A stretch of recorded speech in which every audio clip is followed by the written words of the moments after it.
Peace and blessings. I am feeling that First Thessalonians chapter 5 and 18 vibe right now. In everything give thanks, for this is the will of Yah in Christ Yahshua concerning you.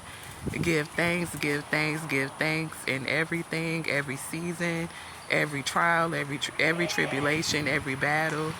Always remember to give thanks. I pray that everyone is having a blessed and prosperous new week. Give thanks in everything, whatever happens, always give thanks.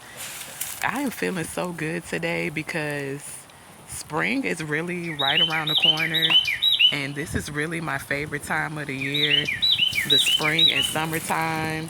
I love nature, I love flowers, I love herbs.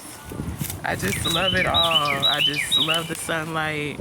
I love to see the Most High's handiwork in nature.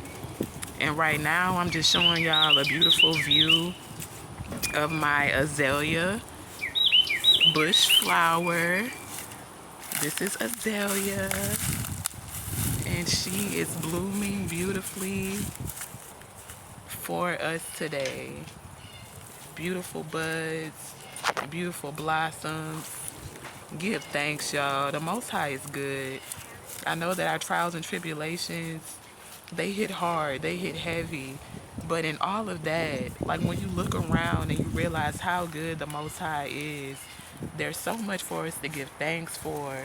There's so much for us to show gratitude for. There's so much for us to praise the Most High for.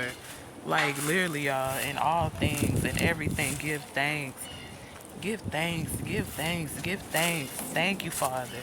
The Water Father, Yah, for just giving us the beauty of life, your handiwork. Give thanks to the Father. Whatever it is that you're going through, just know that it is only for a season. He gives, He takes away, He gives back again. Weeping may endure for a moment, but remember, joy cometh in the morning. I am loving these azalea blossoms right now. The Most High is good, y'all. I pray that everyone has a good day. May the Most High be with you, keep you, sustain you, watch over you, and protect you. This is beautiful, y'all.